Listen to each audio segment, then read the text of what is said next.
They say home is where your memories live. But when I came back, mine had been sold to strangers. The first thing I noticed wasn't the for sale sign. It was the smell. The faint trace of my father's cologne still clinging to the wooden porch, fighting to exist against the crisp scent of fresh paint. I stood there, suitcase by my side, keys in my trembling hand, staring at a door that no longer belonged to me. A woman I'd never seen before opened it, wearing gardening gloves and a bright smile. "Can I help you?" she asked. I wanted to tell her this was my house, that I learned to walk in that hallway, that my father built the swing in the backyard himself. But all that came out was a whisper. "I think there's been a mistake," she frowned. "We bought this place 2 months ago." And just like that, 2 months, and a lifetime was gone. I grew up in that house, a white, single-story home at the end of a quiet Indiana street, with lilac bushes along the fence, and a creaky porch swing that sang whenever the wind passed by. My parents built it when they were newlyweds. Every corner had a story. Every wall held laughter. My father died when I was 24. A heart attack. Quick and cruel. After his funeral, my mother became smaller somehow. Quieter, but not in grief. More in calculation. I mistook it for loneliness back then. A few years later, I got a scholarship to work abroad, a year-long research fellowship in London. It was the opportunity I'd dreamed of, something my father would have been proud of. My mother hugged me goodbye at the airport, pressed a folded note into my hand and said, "Go make something of yourself, honey. Don't worry about me. I'll keep the home just as you left it." I believed her. For 12 months, I lived between library stacks and late-night calls. She was distant sometimes, blaming spotty Wi-Fi. I sent money when she said bills were tight. She sent me pictures of the garden blooming. It all seemed fine, until the day I landed back home. The taxi driver helped me with my luggage. "Beautiful place," he said, glancing at the manicured lawn. I smiled faintly. Yeah, it was. The woman at the door, the new owner, looked almost guilty now. She fetched a stack of envelopes from a counter and handed them to me. "These came addressed to you," she said softly. "Maybe they'll explain?" There it was. My name, printed on an eviction notice. The letter was from a property firm. The residence at 417 Maple Grove has been legally transferred under the authority of Mrs. Elaine Carter. My mother's name. I felt my knees weaken. The world blurred, his Carter, my mother. The woman who promised to keep the home just as you left it. I spent that night in a cheap motel near the highway. The hum of the air conditioner drowned my thoughts, but not my memories. I replayed every phone call, every "I'm fine, sweetheart," every time she'd said, "I don't need much these days." It didn't make sense. Why would she sell the house? Where did she go? And why hadn't she told me? The next morning, I drove to her last known address, my aunt's house on the other side of town. Aunt Mae opened the door, her expression freezing for a moment before softening into uneasy pity. "Oh, honey," she murmured, pulling me in. "You're home early." "I got an eviction notice," I said flatly. "What happened?" Her eyes darted to the floor. "Your mother didn't tell you?" "Tell me what?" She sighed, pouring me coffee. "Elaine's been through some things. Money troubles. She said the house was too much to maintain. She didn't want to bother you while you were away." I stared at her, trying to process it. "So she just sold it?" "Without telling me." Aunt May hesitated, then said quietly, "She said she tried." "That you didn't pick up her calls." I pulled out my phone. There were missed calls, yes, but none older than a few weeks. "And none explaining this. Where is she now?" I asked. Aunt May looked away. "With someone. A man she met after your father passed. I think his name's Richard. Richard. A stranger." Something in my chest burned. Anger, confusion, grief tangled into one. I drove away before Aunt May could say another word. That night, I parked outside a house on Birchwood Lane. Her car was there, the silver sedan I'd helped her buy years ago. The curtains were drawn, but a faint light glowed inside. I sat in the dark for hours, watching the windows, waiting for courage. When the porch light flicked on, I got out of the car and knocked. The door opened. There she was, my mother. Older, thinner, wearing pearls she'd once said were too fancy for daily wear. Her face lit up for a split second, then tightened with guilt. "Lena, you're home." "Not exactly," I said quietly. "The house isn't mine anymore, remember?" She flinched. "I was going to tell you when." My voice broke. "After I unpacked in someone else's living room?" Her lips trembled. "Please, let's not do this on the porch," she stepped aside. I hesitated before entering. The house smelled of fresh paint and men's cologne. A framed photo on the mantel, her and a man in his 60s, smiling on a beach. "Is that Richard?" I asked. She nodded, hands clasped. "He's good to me, Lena. He's been helping me. I couldn't keep up with the bills. You don't understand how lonely it's been." "I sent you money," I said sharply. "Every month." Her eyes flicked down. "It wasn't enough. Then you sell the house?" "The last thing Dad left us?" She looked at me, tears brimming. "It was just a house, sweetheart." I stared at her, stunned. "No, Mom, it was home." The argument that followed wasn't loud. It was heartbreak in whispers. Every word between us was soaked in years of misunderstanding. She spoke of loneliness. I spoke of betrayal. She mentioned debts, repairs, and a promise she claimed she had to break to survive. By the time I left, it was nearly midnight. The porch light flickered as I walked away, and for the first time in my life, my mother didn't call after me. That night, I realized something deeper than loss. It wasn't just a house she'd sold, it was trust, and I intended to find out why. The drive to my mother's new address felt longer than it was. Every street I passed seemed to whisper pieces of my past. The park where I'd learned to ride a bike. The corner store where Dad would buy me mango ice pops. The cracked sidewalk I once tripped over running home from school. I turned down Elm Street out of habit before realizing that wasn't home anymore. Her new place was smaller, tucked between two identical duplexes with beige siding. I parked outside and just sat there for a moment, staring. The curtains were closed. No sign of her car. My heart was racing, not from anger this time, but from dread. The kind that makes your stomach twist before the storm even begins. When she finally opened the door, she looked older. Maybe it was the light, or maybe it was guilt, but her eyes didn't meet mine. "Sarah," she said softly, as if testing the sound of my name. "You're early. Where's the house, Mom?" I didn't want to sit. I didn't want tea. I just wanted the truth. She exhaled, her shoulders falling like a weight had finally slipped free. "I sold it," she said simply. 3 months ago. I blinked, waiting for more. An explanation, a reason, anything. "You sold it," I repeated. My voice cracked, the words tasting like rust. "Without telling me?" She turned away, walking toward the kitchen as if the conversation was just another item on her list. It was time. The place was too big for me. Too many memories, too much maintenance. I couldn't keep doing it alone. "You could have called me," I said, my voice rising despite myself. "You could have waited until I got back." She stopped mid-step, one hand gripping the counter. "I didn't want to worry you while you were overseas. You had your job, your life. I didn't want to burden you with my decisions. Burden." That word stung more than I expected. "Mom, that wasn't just your decision. That was our home." She turned around finally, her face calm. Too calm. "No, Sarah. It was my name on the deed. Your father left it to me, and it was killing me to stay there." That was the first time she'd mentioned my father in years. I felt my throat tighten. She poured herself a cup of tea, her hands trembling slightly. "After he died, I tried to keep everything the same.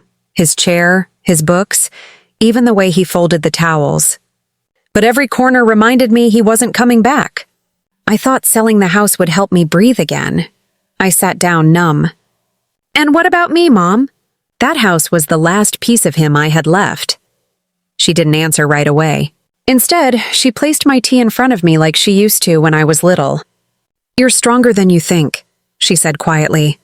"You don't need a house to remember him." I wanted to argue, to scream that she was wrong, that I did need it, that I'd been holding on to that house like a promise, something permanent in a world that kept shifting. But the words wouldn't come. Instead, I stared at the tea, the steam curling between us, the silence thick as grief.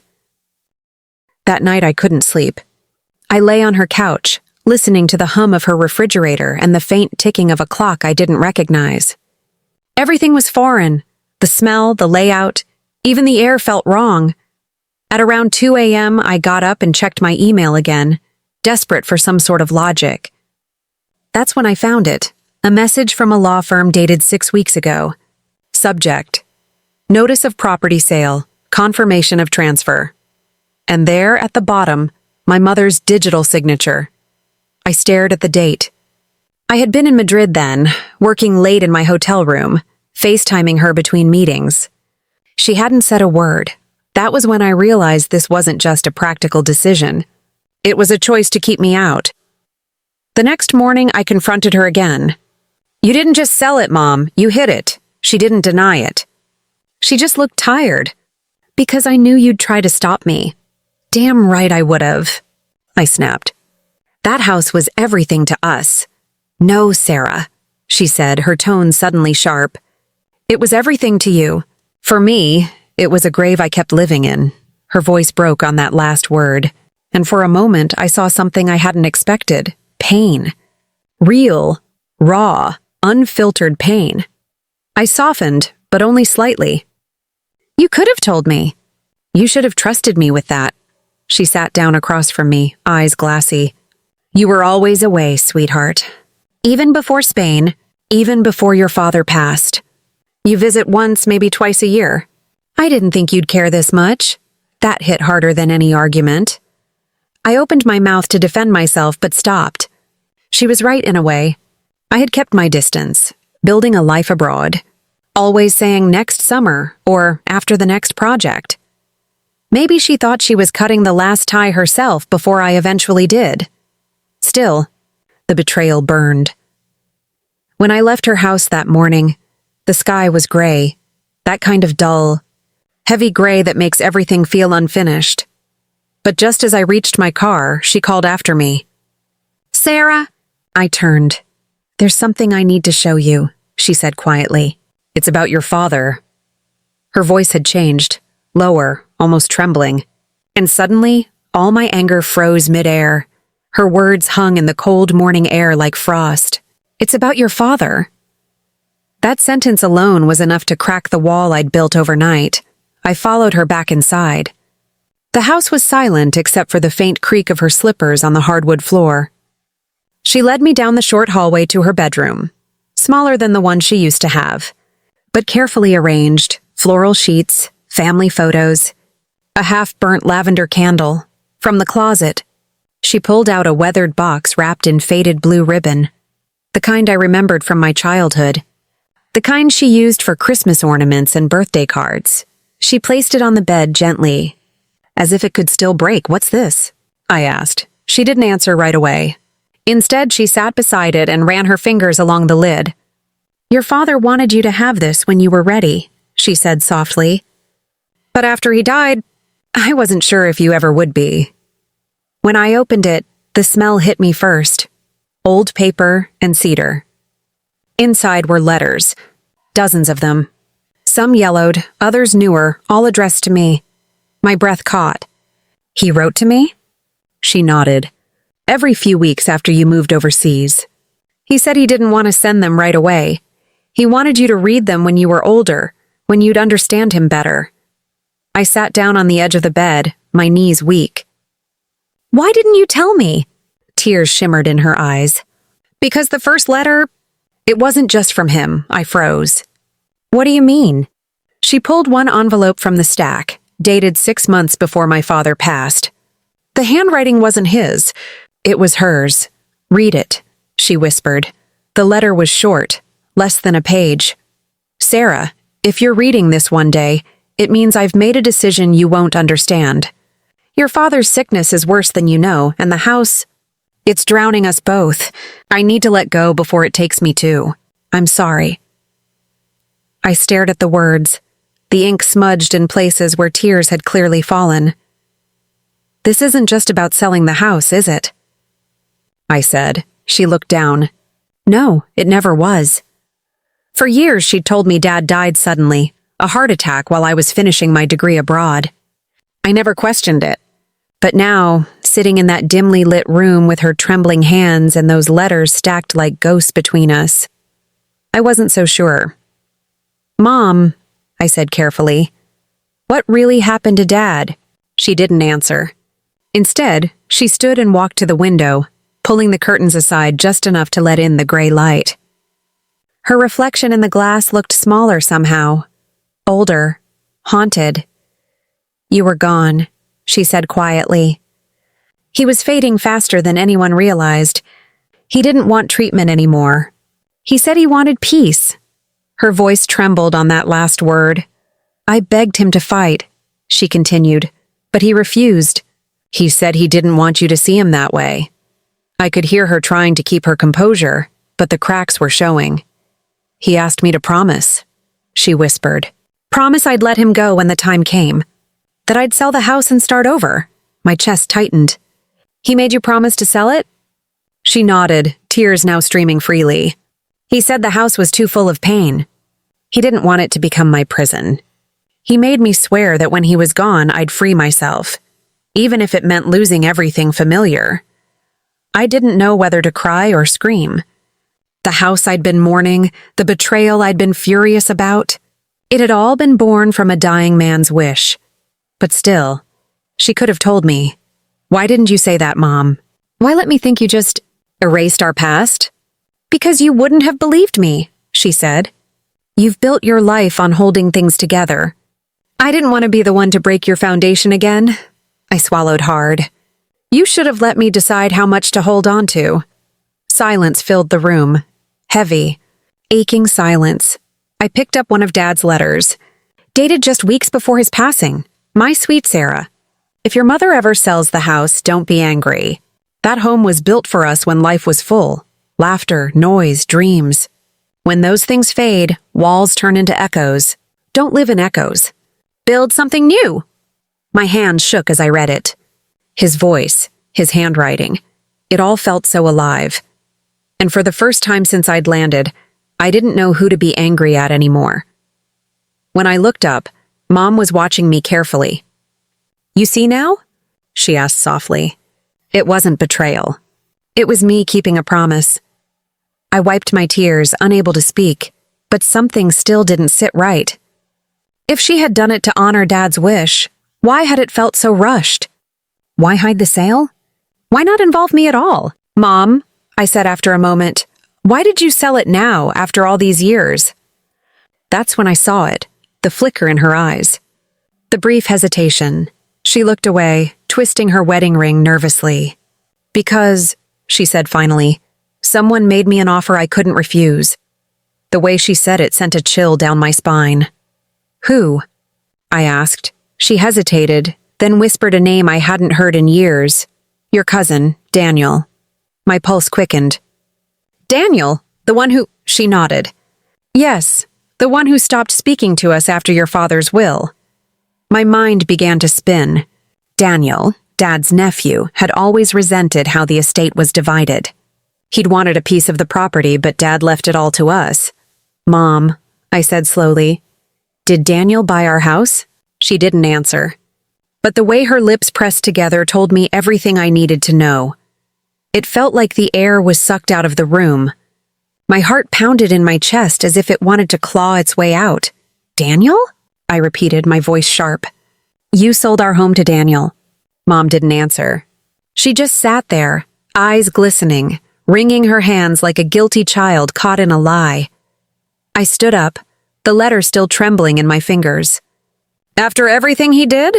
"After the fight at Dad's funeral, the accusations, the threats."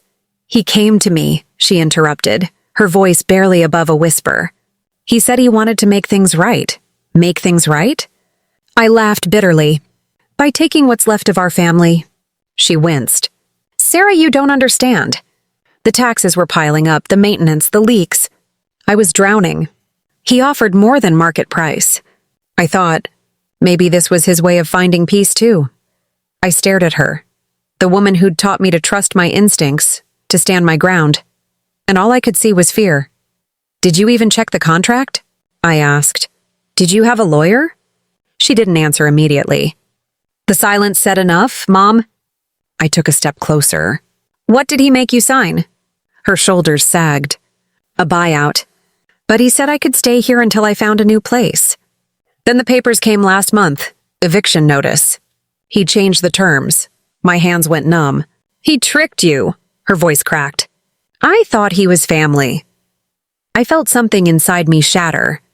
The anger that had been simmering for days now boiled over into a cold, clear rage. "Where is he now?"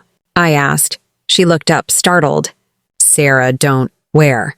She hesitated, then whispered, "He lives in the new condos they built off Maple Avenue. He owns the property company now." The irony was bitter. My childhood home, the place where my father built every wall with his own hands, was now owned by a man who used to play catch in our backyard and cry when he lost. I walked to the door, grabbed my coat. "Sarah, please," Mom said, standing. "Don't do anything you'll regret." I paused, hand on the doorknob. I already regret trusting him. It took less than 20 minutes to drive to Maple Avenue. The new development gleamed under the afternoon sun, sleek, glassy buildings where old maple trees used to stand. Each condo had the same soulless perfection: polished driveways, manicured shrubs, smiles that didn't reach the eyes, and right in the center, standing proud with his name on the entrance plaque, D. Whitman Properties. I parked across the street and watched for a moment. Daniel emerged from a black SUV, dressed in a tailored gray suit, sunglasses perched on his smug face. He looked every bit the successful businessman, confident, clean-cut, detached. When he saw me, his smile faltered. "Sarah?" he said, walking toward me. "Wow, well, I didn't expect—" "Save it," I cut him off. "We need to talk." He shifted uncomfortably, glancing around. "This isn't really the place. Then make it the place," I snapped. He sighed and gestured toward a nearby cafe. Inside, the air smelled of burnt espresso and lemon sanitizer. I sat opposite him, every muscle in my body tense. He started talking first. "Listen, if this is about your mom, don't pretend you care about her," I said coldly. "You lied to her. You stole our home." His jaw tightened. "I didn't steal anything. It was a fair sale. You changed the terms." He leaned back, shrugging. "Business is business." She signed. "She's your aunt." I snapped. "You preyed on her grief, on her age, on her trust." He didn't flinch. "You think I'm the villain here, but you weren't around. You left. You didn't see how bad things got. I did. I was the one who fixed the roof when she couldn't afford it. I was the one who made sure the taxes didn't go unpaid." I froze, caught off guard by his sudden defensiveness. He leaned in closer. "Your mother was drowning. You think your father left her a fortune? He left her debt. She sold that house because she didn't have a choice." I stared at him, my mind spinning. "You're lying." He gave a humorless laugh. "Check the county records. The mortgage doubled after your father's illness. She was 2 months from foreclosure. I just expedited the process." For a moment, I didn't know what to say. My anger clashed with disbelief, my guilt tangled with confusion. He stood up. "I did what had to be done. And if you're smart, you'll let it go. The house isn't yours anymore." Then he left, just like that, leaving me staring into a half-empty cup of cold coffee, shaking with fury. When I returned home, Mom was sitting on the porch again, clutching another letter. "Did you see him?" she asked softly. I nodded. "He said you were drowning in debt." Her face fell. "He told you that? Is it true?" She looked away, her silence heavy. After a long pause, she whispered, "Partly." "Partly?" I repeated. "What does that even mean?"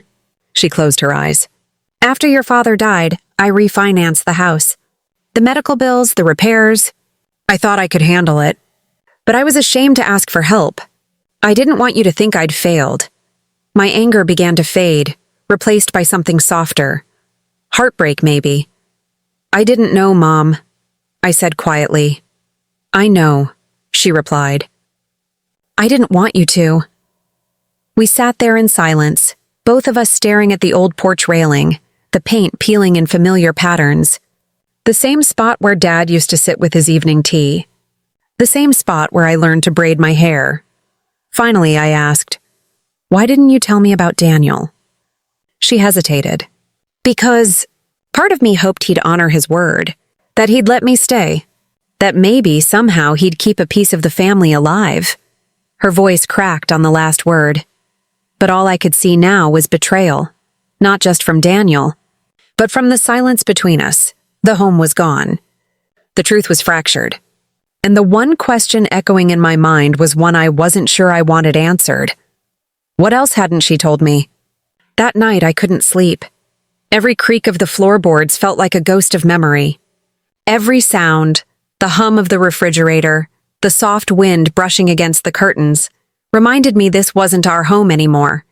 It was just a shell of what once was. Mom slept restlessly in her room. I could hear her murmur in her dreams, fragments of apology and fear. But I wasn't angry anymore, not the same way I'd been before. Anger had melted into something heavier, something closer to sorrow. I sat at the kitchen table until dawn, staring at a folder I'd found in the cabinet, the one marked mortgage and taxes. She hadn't lied. The papers told their own sad story: overdue notices, late fees, a second mortgage, and a desperate loan taken out just 2 months after Dad passed. But there was something else, too. A document I didn't expect to find. A contract with Daniel's company, and at the bottom of that contract, in small, almost hidden print, was a clause. Seller forfeits all rights to remain on the premises after closing. Failure to vacate will result in immediate eviction. My stomach dropped. He'd trapped her. He'd walked into this house, our house, pretending to help, knowing she'd never understand legal language buried under kindness. I felt a wave of cold fury wash over me. This wasn't business. This was exploitation. And for the first time since I'd returned, I knew what I had to do. The next morning, I called Daniel's company pretending to be a potential investor interested in his properties. It didn't take long to reach his assistant, a woman named Tara who clearly adored her boss. When I asked about D. Whitman Properties' business structure, she spoke freely. Too freely. We specialize in distressed family homes, she said. Our founder believes in giving people a way out before the banks take over. By buying their homes? I asked. Exactly, she said proudly. He's helped dozens of families in the county. We even have testimonials. I hung up before my voice betrayed the anger bubbling inside me. Dozens of families. Daniel wasn't just manipulating my mother. He was building his empire on other people's pain. I needed proof, so I reached out to an old friend, Tina, a journalist who had once covered housing scams for the local paper. When I told her what happened, she didn't hesitate. "Send me copies of every document you have," she said. "If he's done this to others, we'll find them." Within days, Tina called back. Her voice was breathless. "Sarah, you were right," she said. "Daniel's company bought 6 properties this year, all from elderly or recently widowed homeowners. Same pattern: low appraisals, fast closings, and quiet evictions. It's a predatory setup." I felt my hands tremble. "Can we prove it?" "Not yet," she said. "But if we can get one person to go on record, we can expose him."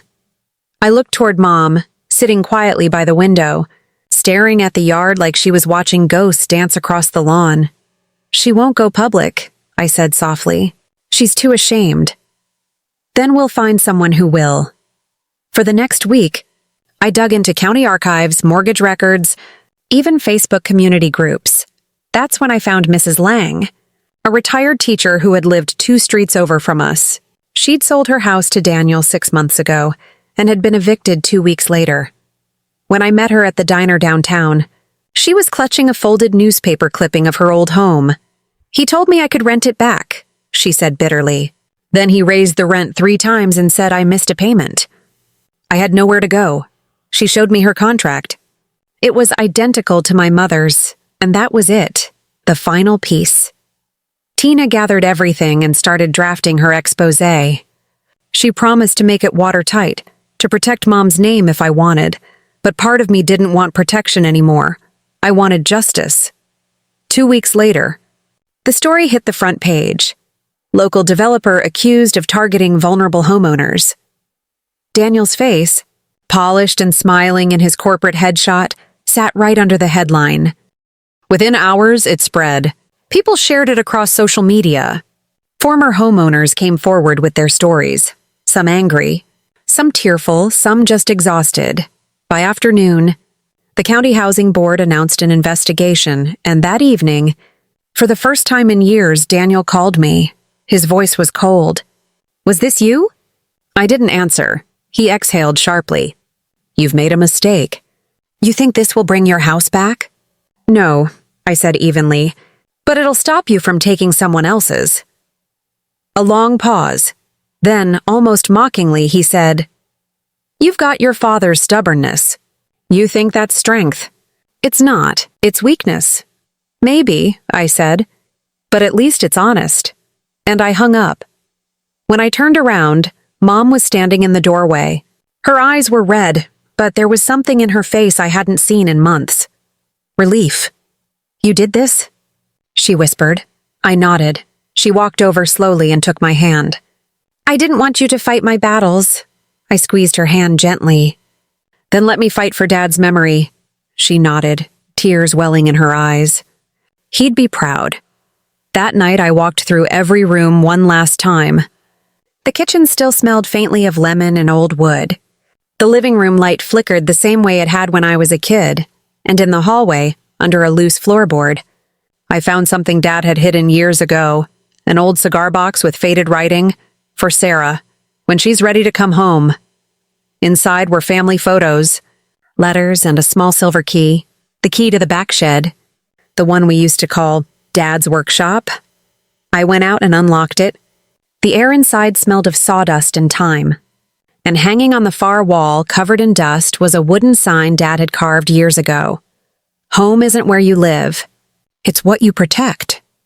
I ran my hand over the carved letters, the words blurring through my tears. He'd been right all along. The story spread faster than I could have imagined. By morning, Daniel Whitman's name was everywhere. Local radio stations were replaying the headline every hour. The TV news aired drone footage of his luxury development sites, and the caption beneath read, "From family homes to fortune, the Whitman scandal." The comments online were ruthless. Some called him a snake in a suit. Others said he was just the face of a broken system, but the people who mattered, the ones he'd hurt, were finally being heard. The pressure was relentless. Within 3 days, the county attorney's office opened an official case for predatory real estate practices. Reporters camped outside his office. Employees started quitting, and his social media accounts, once filled with photos of ribbon cuttings and charity galas, suddenly went dark. Mom watched it all unfold quietly from the kitchen table. I thought she'd feel vindicated. But she just looked tired, like she'd lived 1,000 lives in 1 week. "He'll find a way to recover," she murmured. "Men like him always do." I sat across from her. "Maybe, but this time he won't do it by preying on someone else's weakness." She looked at me then, really looked at me, as if seeing her daughter for the first time in years. "You sound like your father," she said softly. I smiled. I think I finally understand him. That afternoon there was a knock on the door. When I opened it, I froze. Daniel stood there. Gone was the polished, confident man who used to charm his way into living rooms and signatures. His suit was wrinkled, his eyes bloodshot. He looked like someone who hadn't slept in days. "Can we talk?" he said. I hesitated. "You've got some nerve showing up here," he sighed. "You've made your point. I didn't mean for any of this to happen like it did." "Really?" I said coldly. "Because from where I'm standing, it looks exactly like what you meant to happen." He rubbed his temples, trying to regain his composure. "Look, I'm not here to fight. I came to tell you I'm selling the property back to your mother, at cost." I blinked. Why? Because I don't need another headline, he said bitterly. And because... He hesitated, glancing past me toward the old family photos hanging in the hallway. I actually liked this house. Your father had something rare, integrity. I used to think it was weakness. Turns out I was wrong. I folded my arms. You think selling it back fixes everything? No, he admitted. But it's a start. He handed me an envelope, a signed deed transfer. All my mother had to do was file it. I didn't thank him. I couldn't. Because even if the house came back, the damage he caused, to her, to others, couldn't be undone with a piece of paper. He turned to leave, pausing on the porch. You're good at this, he said quietly. Digging for truth. Maybe that's your calling. Then he was gone. When I handed the deed to Mom, her hands trembled. What is this? It's the house, I said simply. Yours again, she pressed her lips together, eyes welling. I don't understand. You don't need to, I said. Just know that we got it back. She sank into a chair, covering her mouth as tears streamed down her face. For the first time in months, she looked like the woman I remembered, fragile, but free. 2 weeks later, Tina's article won statewide coverage. The Attorney General announced a full-scale investigation into D. Whitman Properties. Daniel resigned as CEO and disappeared from public view. When reporters called asking for comment, I said only one thing. Justice doesn't always mean revenge. Sometimes it just means someone finally listening. Months passed. The house started to feel like home again. Slowly, quietly. Mom planted daisies where Dad's workshop used to stand. I found a job teaching literature at the local college, staying in town instead of running from it this time.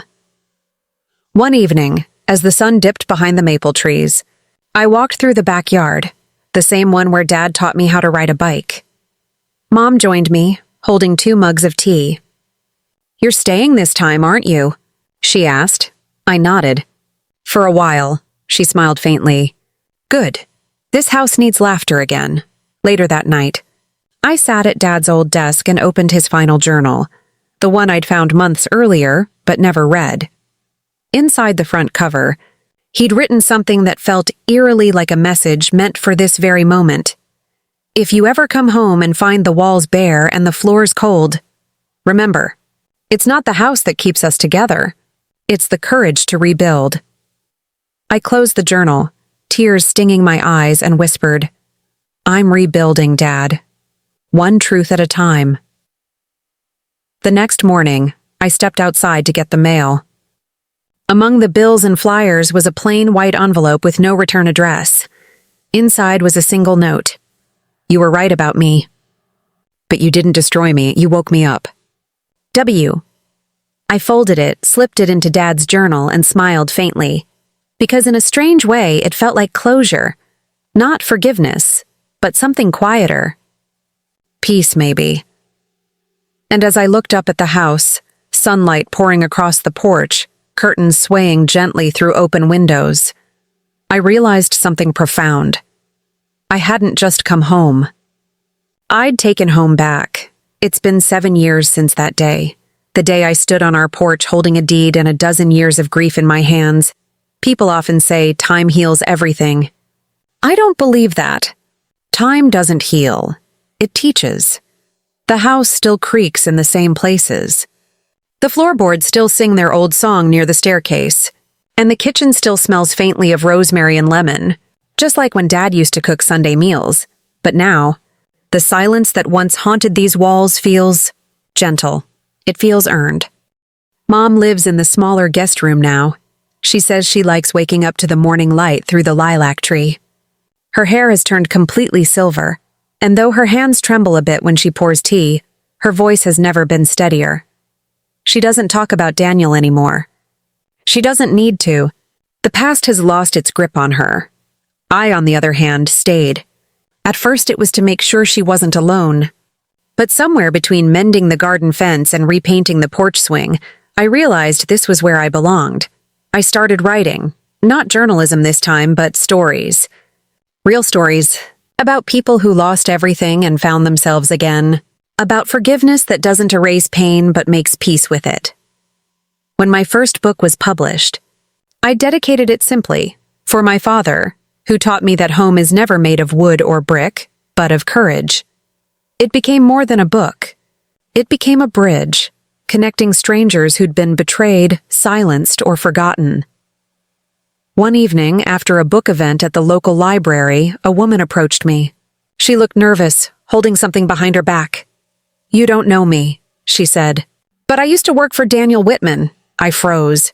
Her voice trembled, but her eyes held something like gratitude. "He changed after what happened," she continued. "Sold most of his holdings. Started a scholarship fund for families who lost homes to debt. He said it was your story that did it." I didn't know what to say. She handed me an envelope. Inside was a photograph. Daniel standing in front of a modest shelter with a group of young volunteers smiling. There was no suit, no spotlight, just a man doing quiet work. On the back, a handwritten note read, "Sometimes losing everything is the only way to see what really matters." I folded it carefully and placed it in my notebook. I didn't cry this time. I just breathed, deeply, slowly, as if exhaling the last trace of bitterness I'd ever carried. Mom passed away 2 years later. It was peaceful. She was sitting on the porch, wrapped in her favorite shawl, watching the sunset. When I found her, she was smiling, as if she'd been waiting for Dad to come and walk her home. After the funeral, I couldn't bear to leave the house empty. So I turned it into something new, something alive again. The Whitmore House Writing Retreat, a quiet space for women who needed healing through words. Survivors of loss, betrayal, and grief. They'd stay for a few weeks, share their stories, and leave lighter than they arrived. I watched them laugh in the garden, right late into the night by the old desk, cry and heal and start again. And I realized something profound. What my mother and I had fought for wasn't just walls and land. It was legacy, a place where broken things could bloom again. Last spring, I received a letter from the State Historical Society. They were preserving the Whitmore House as a cultural landmark for its role in restoring community heritage and empowering voices through storytelling. When I read that line, I felt my father's presence. Somewhere, I imagined him nodding, proud, quiet, and at peace. Every morning now, I walk to the end of the garden where Mom's lilac tree grows taller than ever. I pour a bit of tea at its roots, the way she used to, and I whisper, "We made it." "Mom, we really did." The petals fall softly, carried by the wind, like 1,000 small blessings floating back home. I often think about that girl who once landed at the airport to find an eviction notice instead of a welcome. She thought her world had ended. But really, it had just begun. Because sometimes the universe doesn't take things away to punish us. It takes them to clear space, for truth, for strength, for new beginnings. And in the end, home isn't something you lose. It's something you learn how to build again, inside yourself first. Have you ever had something taken from you? Something that felt like it carried your entire heart? Did you fight to get it back? Or did you build something new in its place? Tell me in the comments below. I'd love to hear your story. And if mine reminded you of your own strength, don't forget to subscribe. Because sometimes, the hardest endings are just quiet beginnings in disguise.